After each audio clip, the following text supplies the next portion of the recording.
Hello, everyone. As you can tell, I'm not here today. I will miss you dearly. If you have questions, you may text me or message me on Remind. Depending on what I have going on, I may or may not respond immediately, but I will respond. I will not be talking about grades, however, so that is something you can wait until Tuesday to discuss with me. All right, so for today, what's going on? Obviously, there's no Zoom. We are starting with this writing task. All right, so if you just open this up, it's just going to say, here's the task. Here's what I strongly, absolutely insist that you should do. So let's open this up and see how this goes down. All right. It looks like this. However, this is what I have learned about fillable PDFs on Canvas is download it. All right, it'll pop up down here across the bottom. Click on it, and I would download it one more time and put it into one of your folders, okay? But I'm a stickler for names. So first initial, last name.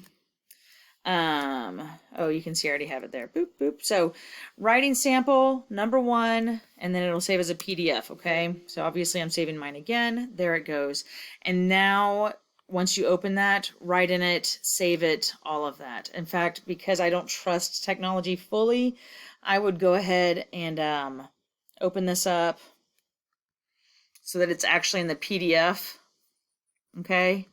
And start writing it, right? So first name, ID number, okay? And the date, it is 2/8/2021, or you could write February or whatever. So the prompt is write about an unforgettable day that you have had. All right. So I know some of you are like, that seems a little too easy for Ponder. It's not a trick. It is a grade. I'm expecting you all to get a 100. All right. Multiple paragraphs. So obviously it has to have past tense. All right. This is something that you have had that has happened in the past. Right. Happy, sad, wonderful, whatever. Doesn't matter. But you are telling me about an unforgettable day that you had. Okay, so provide as much detail as you can. Use the past tense. Be awesome. Once you are done, okay, it's going to input all your stuff, right? Save it again. Okay, and it's just going to double check that you have it where you want it saved, right? So there's mine. Save it. Yes, replace it.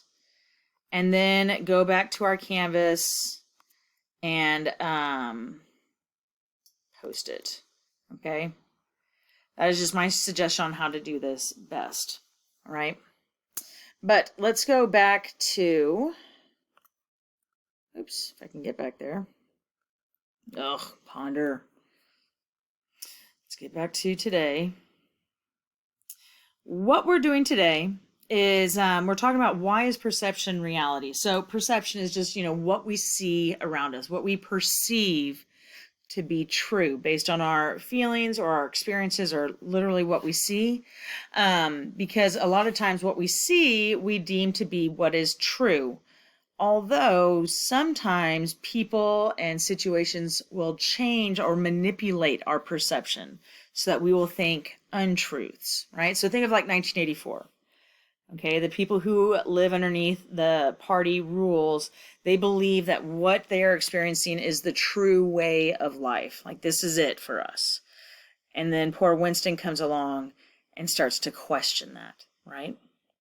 So I've titled this one Woke Up, right? This is not a new phrase.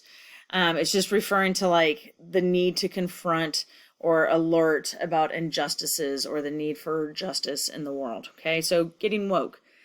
Now, I know with the slang, that sounds new. However, ever since there's been people and there's been people in charge of people, there has been the need for societal change. All right. As I've said from the beginning, the status quo is never something you want to keep. Right. And so Orwell did it, but way before him, there was Plato, his allegory of the cave. Now, I know all of you read this over the weekend, and because y'all are all superstars, you also watched the video. All right. But just in case if you didn't, here's the text, here's the video. I strongly suggest you read and or watch it because now you have a quiz. Now, tomorrow we will get into the nitty-gritty of talking about the allegory of the cave, right? We will discuss the quiz and all of that. But today, I warned you on Friday that since I assigned a weekend reading, you would have a quiz. So let's check out the quiz real quick. All right.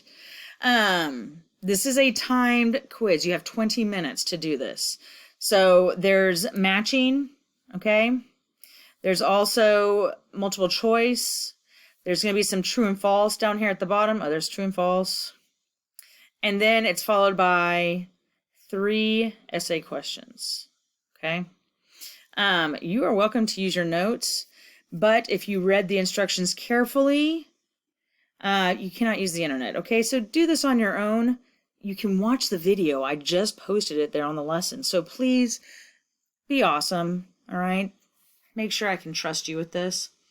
And once you are done with that quiz, sorry, I'm having trouble using my back button right now. There's this creative activity, all right? This is due on the 11th at 12:01 a.m., so midnight plus 1 minute, okay? And we're going to keep talking about the allegory of the cave, perception versus reality. So I put this little video clip. It's from a movie called The Matrix, and yeah, this came out way before y'all were born. So I bet your parents know of this movie because it's ridiculously awesome. And your parents are about my age, so they've probably seen it. While I love this movie, I'm not telling you to watch it because it is unbelievably violent. Awesomely so, but extremely violent. So don't watch the movie without parental consent. All right? But here's what we're doing with this creative writing. Okay, it says Plato's parable, the allegory of the cave, is a very well-known story in Western culture. It's the story transferable to the ideas of today's society. How would Plato tell the cave story today? So your task is to retell Plato's allegory in a different context. Be creative in how you tell the story. You may make all the changes you choose, but you must make sure to include the following elements. You have to have a character that is literally or metaphorically imprisoned. Okay, so literally, like they are being held captive. They are in jail or they are in some sort of lockdown versus metaphorically. Maybe they're trapped by their own thoughts. I don't know. Similarly, they have to be unaware of the state of truth, right? They don't realize that something isn't what it seems, right? That there is a different reality than what they know so far. There also has to be an awakening force. There's someone or something that causes your causes your character to question his or her situation. And then there has to be a conflict or a choice that is made, just like the person or the prisoner in the allegory of the cave. Will they go out into the light and learn truth? Or will they be frightened and stay in their ignorance because that's what they know? Okay, so now you don't even have to keep this story on the planet. You could put this out in outer space. You could put it in a whole made-up culture. It doesn't matter. All right. What I want you to play around with is how is this story, still relevant today? Because I guarantee you, this idea of perception versus reality is in almost every story, every cartoon even that exists. All right. I challenge you to find that, and likewise, I'm challenging you to do a creative reinterpretation of it. All right. So just like any other story that is deemed interesting, there has to be some dialogue, some talking going on. You need to have some setting. I'm not looking for the next Stephen King. I want you to have fun with this. Okay. But there are some details that need to be included in it as well. Now, in addition to having time today to work on this, you will also have time tomorrow and a little bit of time on Wednesday. All right. But Wednesday it's due. We're not working on it Thursday and Friday. All right. That's it. Okay. And then the last thing, stupid back button doesn't want to work, is you have homework. These discussion questions. All right. Just choose one to answer. You don't have to write about all 3, just pick one. Notice I'm not telling you that you have to respond to another student. However, I could be, extremely pleased that you did so and maybe possibly give you some bonus points, which I think some of you drastically and desperately need based on your 6 weeks progress report so far. Okay.